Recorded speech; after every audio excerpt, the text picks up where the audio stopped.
And sex is so interesting because once you introduce it before time, like I said, nothing remains the same.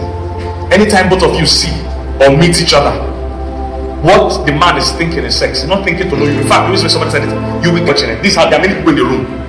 Like this, cameraman, face me. Face me, I'm doing that. Don't follow. Hey. So there are many people in the room. This is how I do it. God, that thing is acted. That's not really sex they're having. They're cameraman, like they say, God, do it again. Because that's it. There are people in the room.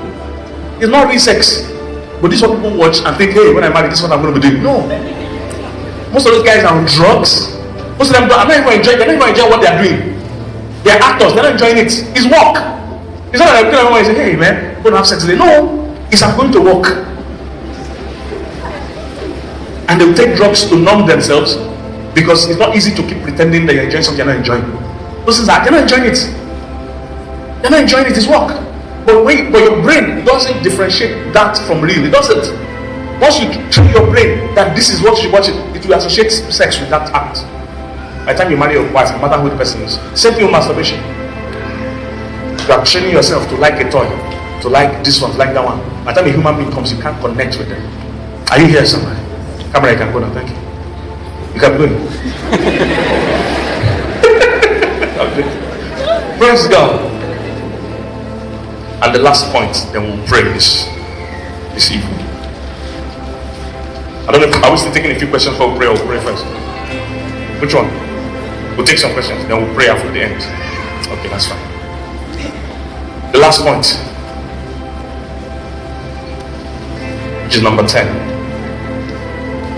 is that sex is not good. Sex is great. Are you here, somebody? Sex is not good. Sex is what? Great. That's number 10. Sex, when it's done the right way, the right time, with the right person, it is not just good, it is what? Great. I'm not hearing you. I say sex, when it's done the right way, with the right person, at the right time, it's not just good, it is what? Great. My brother and sister, may I tell you, sex is great. I kid you not. Sex is a beautiful thing designed by God. In fact, I don't think there's anything between two people that is as great as sex. Handshake is not that sweet. Hug is not that sweet. There's nothing that takes two people to a height as high as sex. Are you here, somebody? It's the most beautiful act between two people. In fact, it is the, I told you yesterday, it affects your body, spirit, and soul. There's no other act that affects all the parts of a human being.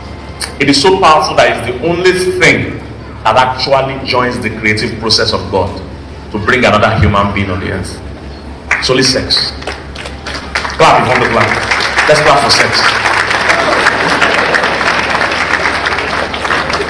It's such a powerful act that no other way can we bring a human being. And a human being made of spirit, soul, and body. There's no other way that you can create a human being on this earth except through sex. That shows you how powerful it is. Sex is what brings people on the earth. Sex is how we invite more members into the earth. Only sex. You can't do it any other way. It's by sex. It's the authorized way, the normal way. Are you here, someone? Between married people, sex is beautiful. So if you are here and you are single, let me just say this. If you are here and you are single and you are planning to marry, please make sure you are ready to have sex. Because every once in a while, I meet married couples and say I don't want to have sex. Please don't look for one trouble. Are you getting what I'm saying? Don't look for what? One trouble. If you are getting married, then you are ready to have what? It's a commitment you must have to your partner. It has nothing to do with feeling. You can't say I have headache. We don't need your head. It's that part of the body we need. So I have headache. Rest your head, my dear. Put that head on pillow. Rest it. We will not trouble your head. Are you here, somebody? 1 Corinthians chapter 7. It says your body does not belong to you, it belongs to your partner. It's 1 Corinthians 7. So it is your duty. And my wife always says this thing: in marriage, there's beautiful sex and there's dutiful sex. Beautiful sex is when we are both in the mood. Beautiful sex is when one person is in the mood and the other person is not. And you do it as your duty. Did you give me 1 Corinthians 7?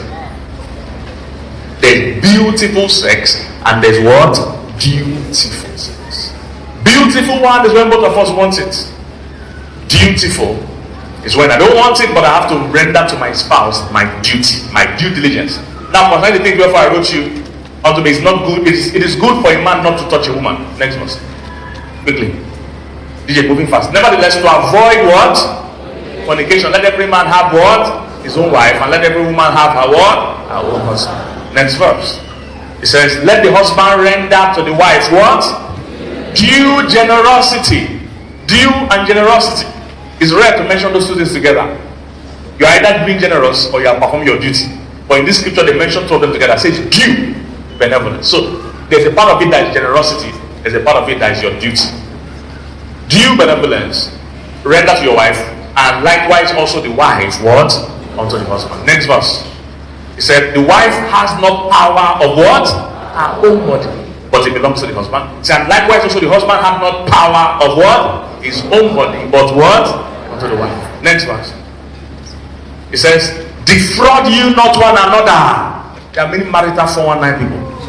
They call it fraud. If you are married to someone and you are not servicing them sexually, it's part of your duty in marriage. It's part when you say I do, it's part of what you say you will do. So be doing. Defraud you not one another, except you be with consent for a time, that you might give yourselves to what?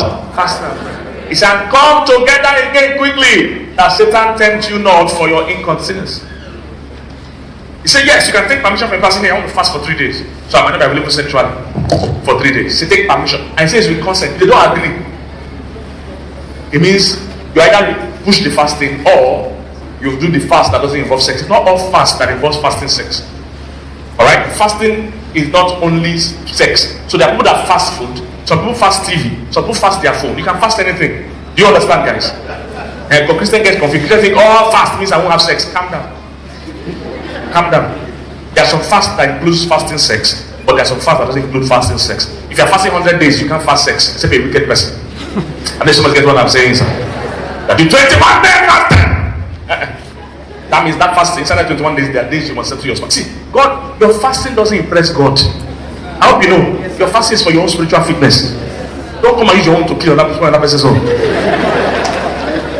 But many marriages have been destroyed because of things like this. I'm going 100 days fast. The Lord called me to 100 days fast. Okay, be fasting, but instead of 100 days, you'll be doing your due benevolence. There are some fast that involve sex. So yes, it's a fast where you fast food, sex, everything. There's another fast where there's a fast you fast water, some you don't fast water. Do you understand? There's a different kind of fast. So please, let's be clear. Christians can overdo things. Not all fast. Some fast, you fast only solid. You take liquid. Do you understand? Some other fast, you fast dry. There are different kind of fast. Do we understand, guys? The product, because some married couples destroy their marriage. Some fasting. Then you with consent. So you can't even start that fast until your wife or husband agrees. Or people agree on terms and conditions. So you can do your 7 days. So Saturday you will service me and continue after that. You agree? We agree. Sign document and call your lawyer. I'll put it in writing. Are you here, somebody? Go back to that scripture. So say, defraud not one another. God sees it as fraud. Defraud you not one another, except you be with consent for a time, and you may give yourselves to fast and prayer and come together again quickly because of your slackness. Somebody getting this thing. So you can't marry and say you won't have sex with your spouse. It's wrong. You must make sure it's enjoyable sex. And sex is meant to be enjoyable. It's sweet. That's why when it's inside marriage, you also improve yourself. You mustn't be dry. Some people that are married just lie down like a log of wood. Say, do with me as you will. Thy handmaiden is here. Alright? So it's supposed to be enjoyable for both partners, and it's enjoyable when there's love. Don't just limit it to a physical act. Both of you need to love it. In fact, the more love you have between each other, the sweeter the sex is. Are you here, somebody? So sex is not just good, it is what? Great. Have you been blessed this evening? Come on, give the Lord a big hand. Alright. We'll take some questions.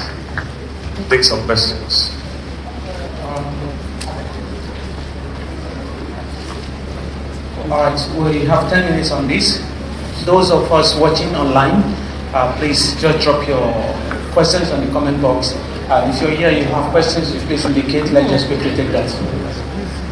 And if you have questions, please just indicate. Alright.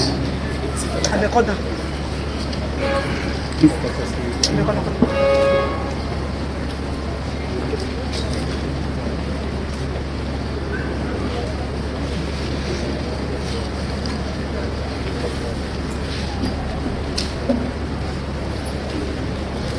right, let me just take this one to start with. So thank you, sir, for the teachings. I'm in a relationship with a divorcee who had two children in Canada. His ex-wife has remarried. He asked me to get pregnant first before marriage, though we have not had anything intimate, and I'm 40 years of age. Please, what should I do? Okay. First, you need to give your life to Christ. You are probably not a Christian, so you need to give your life to Jesus and start understanding His principles. Now, if you are born again and you're asking this kind of question, you are really discouraging us, because it shows you don't understand what we have been saying.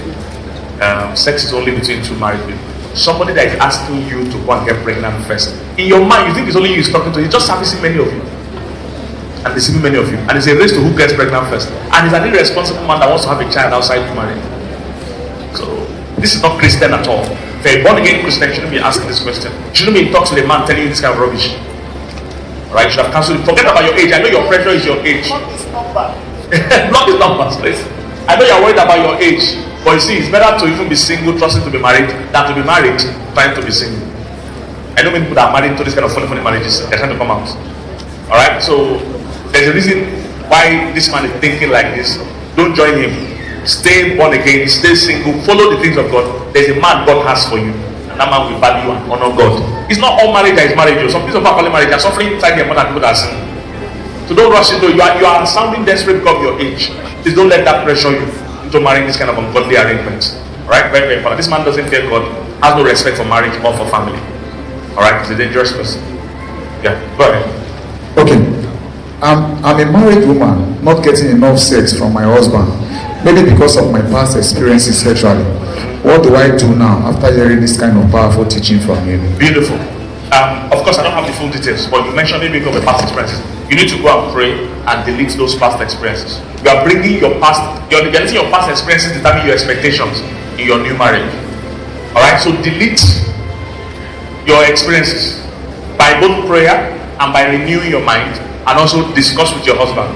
Alright, like I said, you didn't give me more details, so I don't know if this sex you're talking about is once a month, or once a year, or once in 2 months. So I don't know what extent is the issue.